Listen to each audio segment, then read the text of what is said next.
इंग्रेजी नववर्ष ईश्वर निकट में प्रार्थना करुच्ची गताई वर्षर जो तिक्त अनुभूति जो जंत्रणा दुर्नीति भ्रष्टाचार विषय बलय भितर ओडिशार 4 कोटी 20 लाख लोक जेभली डहल विकल होउथले आगत नवागत 19 वर्ष तार परिसमाप्ति घटू एक परिवर्तन आसू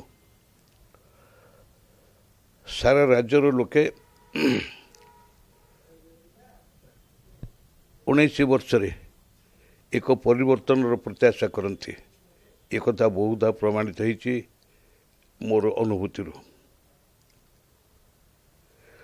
19 वर्ष कुंदिली आदिवासी कन्यार गणधर्षण पर जो करुण चित्कार से आत्महत्या कला तार धर्षणकारी दुष्ट मान को जो भली सुरक्षा दिगला कलाहांडी थुआमूल रामपुर ब्लॉक सिटी सिरीमिस्ता गाँव में गोटे नोडाल हाई स्कूल आदिवासी हाई स्कूल तार छात्री निवास रे छात्री मानक विभत्स भाव में जो दर्शन कर उपभोग कर सेठी जो क्रंदन रोल सब थिला तार परिसमाप्ति घटू डाली दुर्नीति खनि दुर्नीति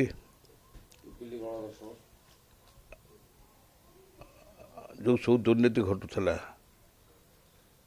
से दुर्नीतिर सीबीआई तदंत है ना जो चिट फंड दुर्नीति एत लोक संश्लिष्ट एवं चिट फंड दुर्नीति ओतप्रोत भाव जड़ित थिबा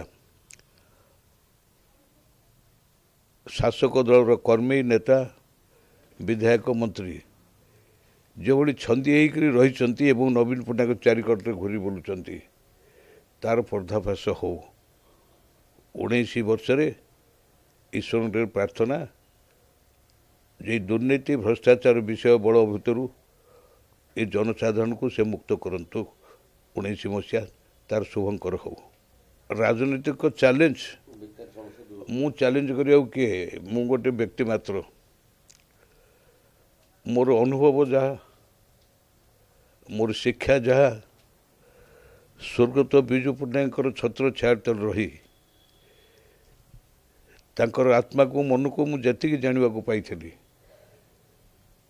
ओडिया जातिर स्वाभिमान ओडिशार स्वार्थ पाई से संग्राम करी करी कोटी पथर कोठी बिका अवस्था को जाइए आज मु तार विपरीत कथा देखुची विजु जनता दल रे रहिली सेठी विजु पट्टनायक नीति आदर्श ओडिशा प्रति जो भावावेग सेठी चिन्ह वर्ण नहीं सेठी दले लोक तार संपत्ति नथिला कोठी नथिला से विजु जनता दल को आसिक कोटी कोटी टंकार मालिक होउचंती एवं जो ओडिशावासी स्वाभिमान पाई विजु पट्टनायक गर्व करते से ओडिशा माटी ओडिया जातिर गर्व गौरव परंपरा सब किसी धूली साथ हबार लगी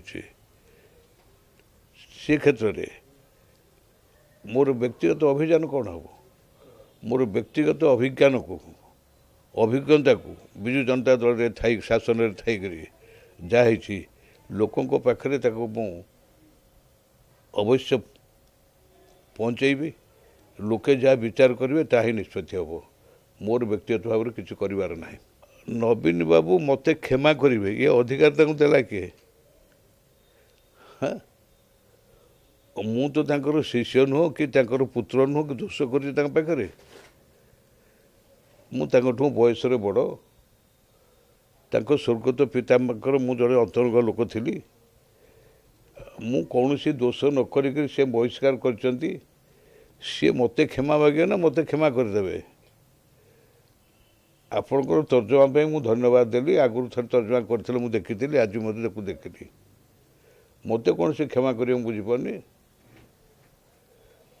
आज जे विजु जनता दल से जनता दलर प्रतिरूप कि नहीं से जनता दल करिबारे मोर अवदान थिला ना नवीन पट्टनायक अवदान थिला ଓଡ଼ିଶାରେ ବିଜୁ ପଟ୍ଟନାୟକ ଯେଉଁ କଂଗ୍ରେସ ବିରୋଧୀ ଓଡ଼ିଶାର ସ୍ୱାର୍ଥ ଅନୁକୂଳ ଗୋଟେ ରାଜନୈତିକ ଶକ୍ତି ସୃଷ୍ଟି କରିବା ପାଇଁ ପ୍ରୟାସ କରିଥିଲେ। ଗୁଣ୍ଡିଚି ମୂଷା ଭଳି ମୁଁ ତା ଦେହରେ ଝୁଡ଼ି ଝାଡ଼ୁଥିଲି ନା ସେତେବେଳେ ନବୀନ ପଟ୍ଟନାୟକ ଥିଲେ।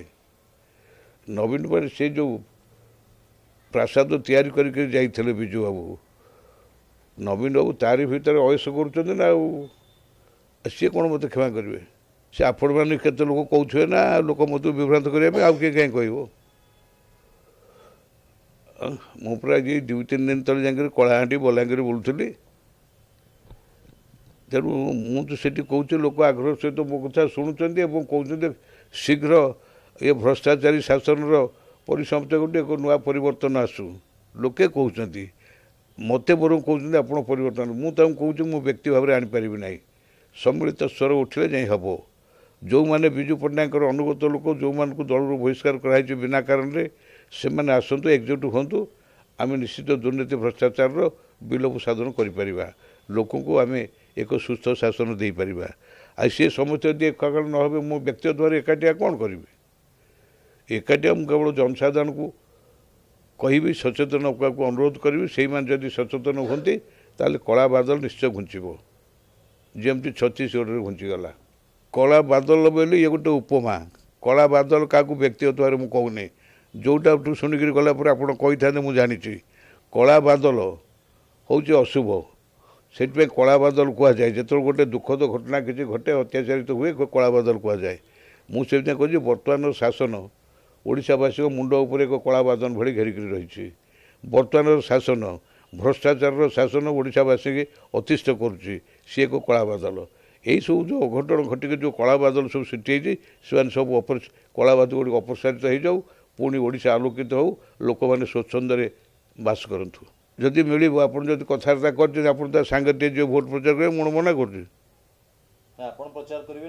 ମୁଁ କାହିଁ ପ୍ରଚାର କରିବି? ମୁଁ ବିଜେଡ଼ିକି ବିରୋଧ କରୁଛି, ମୁଁ ବିଜେଡ଼ି ପାଇଁ ଭୋଟ ପ୍ରଚାର କରିବି? ଆପଣମାନେ ଇତିହାସ କାହିଁ ପଢ଼ୁନାହାନ୍ତି? ସେ ସୁଚେତା କୃପଲାନୀ ଯେତେବେଳେ କଂଗ୍ରେସର ମୁଖ୍ୟମନ୍ତ୍ରୀ ଉତ୍ତରପ୍ରଦେଶ ଥିଲେ, ଜେବି କୃପଲାନୀ ଜବାହରଲାଲଙ୍କର ପ୍ରଚଣ୍ଡ ବିରୋଧୀ ଥିଲେ ନା ନାହିଁ? ସୋସିଆଲିଷ୍ଟ ପାର୍ଟି କରିଥିଲେ ନା ନାହିଁ? ଶାଳିନତାଇ ପଟେଲ ଏବଂ ତାଙ୍କ ନାଁ କ'ଣ, ତାଙ୍କ ସ୍ୱାମୀ ବସନ୍ତ ଦାଦା ପଟେଲ, ସିଏ କ'ଣ କରୁଥିଲେ? এইটি ମୁଲାୟମ ସିଂ ଯାଦବ, ତାଙ୍କ ଅଖିଳେଶ ଯାଦବ, ସିଏ କ'ଣ କରୁଛନ୍ତି? ରାଜନୀତି ତ କାହାର, ଏଠି ତ ବଂଶବାଦର ରାଜନୀତି ଚାଲେ ନା, ଏଇଟା ଗଣତନ୍ତ୍ର। ସମସ୍ତଙ୍କର ତାର ନିଜ ମତ ବ୍ୟକ୍ତ କରିବାର ଅଧିକାର ଅଛି। ତେଣୁ ମୁଁ ଯଦି ଗୋଟେ ଦଳର ଅଛି, ମୋ ପୁଅ ଆଉ ଗୋଟେ ଦଳର ମନା କାହିଁ ମୁଁ କରିବି? ଏବଂ ତାଦ୍ୱାରା ଯଦି ମୋ ପୁଅ ଅନୁଭବ କରିବ ଯେ ମୁଁ ଅଲଗା ଦେଇକରି ବାପ ସାଙ୍ଗରେ ଲଢ଼େଇ କଲେ ମଧ୍ୟ ମୋର ଗୌରବ ବଢ଼ିବ, ତା ଗୌରବ ସେ ବଢ଼େଇବ, ଆଉ ମୁଁ କାହିଁ ମନା କରିବି?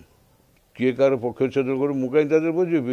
ବିଜୁ କ'ଣ ତା ନା, ଋଷି ସାମନ୍ତରାୟ, ଦେବାଶିଷ ସାମନ୍ତରାୟ, ସିଏ କ'ଣ ବିଜେଡ଼ି ଲୋକ କି? ସିଏ ପୁରା ବସନ୍ତ ବିଶ୍ୱାଳଙ୍କର ମାମୁଁ ପୁଅ ଭାଇ ହିସାବରେ କଂଗ୍ରେସରେ ଥାଇକରି ସେ ଦୌସଳିକିରେ ବିଜୁ ପଟ୍ଟନାୟକ ସଭାବାରେ 12 ହାତିଆ ଖଣ୍ଡା ଧରି ବୋଲୁଥିଲା। ସେ ପୁଣି ବିଜୁ ଜନତା ଦଳ କେଉଁଦିନ ହେଲା?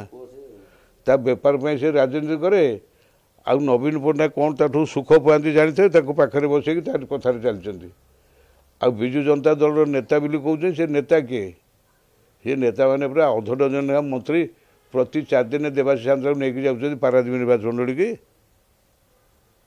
ଆଉ ପକ୍ଷ ଛେଦନ, ତାଙ୍କ ଭିତରେ ଯଦି ଗୋଷ୍ଠୀ କନ୍ଦଳ ଥିବ, ଦଳେ ଯଦି ତାକୁ ମୁଣ୍ଡଉଛନ୍ତି, ଆଉ ଦଳେ ତାକୁ ଛେଦନ କରିବାକୁ ଚାହୁଁଥିବେ, ମୁଁ କେମିତି କହିବି ସେ କଥା? ଦେବାଶିଷ ନାୟକ ସହିତ ମୋର ବହୁତ ଦିନ ହେଲା ଦେଖା ହେଇନି। ସିଏ ଏକଥା କାହିଁ କହୁଛନ୍ତି? ଆଉ ଆପଣଙ୍କର ଗଣମାଧ୍ୟମରେ ଆପଣମାନେ ଯେତେ ଅଛନ୍ତି, ତା ଦେହରେ ଗୋଟେ ଭୋଟ କରୁନାହାନ୍ତି। ତାରୁ 80 ଭାଗ ଲୋକ ତ ମୋ ସପକ୍ଷରେ କହିବେ, ତାଙ୍କୁ ଫେରି ଆଣିବା ଉଚିତ। ଆପଣ 20 ଭାଗ ଲୋକ ମନା କରିବେ ନା। ଆଉ ତ ଲୋକ ମତରେ ଏଇଭଳି ଭାବରେ ଚାରିଆଡ଼େ ଚାଲିଛି। ଦେବାଶିଷ ସାମନ୍ତରାୟ ଭୁଲ କ'ଣ? ତାଙ୍କ ଅନୁଭବଟା ସେ କହିଲେ। ଦାମବାବୁ ଜଣେ ଦଳର ପୁରୁଖା ନେତା ଥିଲେ, ସେ ତ କିଛି ଭୁଲ କରିନାହାନ୍ତି। ସେ ବ୍ରାହ୍ମଣ ମାଙ୍କୁ ଭିକାରୀ କହିଲେ ବୋଲି ଦେବାଶିଷ ସାମନ୍ତରାୟ କି ଆଉ କେହି 2-3 ଜଣ କଥା କହିଲେ, ତା ଦେହରେ ତାକୁ ଆପଣ ମନ୍ତ୍ରୀମଣ୍ଡଳରୁ ବାହାର କଲେ। ଏବଂ ସେ ଦୁର୍ନୀତି ହେଇଛି, ସବୁ ସେ ଯେଉଁ ଅଫିସରମାନେ ପଇସା ଖାଇଯାଇଛନ୍ତି, ସେ ଲେଖିକିରି ଜଣେଇଲେ ଏବଂ କାର୍ଯ୍ୟାନ୍ୱୟନ କଲେ ବୋଲି ତାଙ୍କୁ ତ ଆପଣ ଦଳରୁ ବହିଷ୍କାର କରିଛନ୍ତି। ତେଣୁ ଏଇଟା ଉଚିତ ହେଇନି। ତାକୁ ଆପଣ ନେଇ ଆସନ୍ତୁ, ନହେଲେ ଦଳର କ୍ଷତି ହେଉଛି। ଆସିବ ତ କହୁଥିବେ ଆଉ କ'ଣ? ନା ଏକଥା କହିବାକୁ ମୁଁ ତାଙ୍କୁ କହିଛି କି? ମୁଁ ତ କହିନି। ମୋ ସହିତ ତାଙ୍କର ଦେଖା ହେଇନି 3 ମାସ ହେଲାଣି। ଯିଏ ଯାହା ଅନୁଭବ କରୁଛି ସେ କହୁଛି, ତା ଦେହରେ ମୁଁ କ'ଣ ପ୍ରତିକ୍ରିୟା ଦେବି? ମୋଦି ଆସୁଛନ୍ତି ବାରମ୍ବାର ଓଡ଼ିଶାକୁ, कौन प्रभाव पड़ो ଆପଣ କ'ଣ ଦେଖିଲେନି କି 14 ମସିହାରୁ ଏପର୍ଯ୍ୟନ୍ତ ରାଜକୋଷରୁ ହଜାର ହଜାର କୋଟି ଖର୍ଚ୍ଚ କରି ସେ ତାଙ୍କ ମନ କଥା ଶୁଣୁଥିଲେ, ମନ୍ କି ବାତ ଶୁଣାଉଥିଲେ ଦେଶବାସୀଙ୍କୁ। କିନ୍ତୁ ଦେଶବାସୀଙ୍କ ମନ କଥା ସେ କେବେ ଶୁଣିବାକୁ ଚେଷ୍ଟା କଲେନି। ସେଇଥିପାଇଁ ତାଙ୍କ ମନ କଥା ଶୁଣେଇକି ଯେତେବେଳେ ଆଇଲେ ଛତିଶଗଡ଼ରୁ ପାନେ ପାଇକିରି ଗଲେ।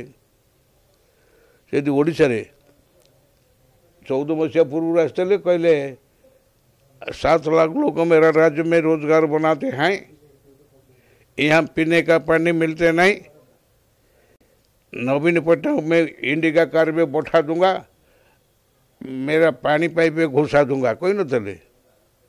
विजयी करी मैंने आमर माँ मानू कहले माँ मैंने मेहंदी लगा आस, युवक मानू कहले टंकिका पीब आस, तापर कौन करना मोदी मेदिकी देखिए 2 थर मोदी देखले नहीं ना 21टा पार्लियामेंट गोटे पाई तो एठिक सेमती आसले कौन प्रभाव किसी पड़ोनी, सेठी प्रभाव पड़ोनी कि 18 वर्ष है ओडिशा लोक मन की बात जी शुणाऊँच भाषा भी शुणुना अन्न क्या भाषा मन की बात शुणाऊँच। ओडिशार 4 कोटी 20 लक्ष लोक ओडिया कहते, ओडिया तो मन कथा कहते, मन कथा ये बुझीपाना। तेणु से अवसर 19 मसीह जहाँ हवा कथा हम मुझे स्वीकार किसी जदि निर्वाचन मंडली था से ओडिशा विधानसभा जीतिक आसते कि आसी था मुझे हिसाब कर ओडिशा राजनीति ना तो ओडिशार भोट मिलानी। बिहार राज्यसभा जाते बिहार सरीगला मध्यप्रदेश जाती से ओडिशार विधायक हूँ मुख्यमंत्री चिंता करवा। धर्मेंद्र कहीं विकल्प भावे ताठू तो सीनियर अच्छा किए जुएल ओराम दल कथा सी जाऊ कर कहीं विकल्प भावी अपराजिता षडंगी सेटा उचित विकल्प हम अवश्य, एटा ठीक हम आपण मैंने बहुत खुशी हे से हूँ।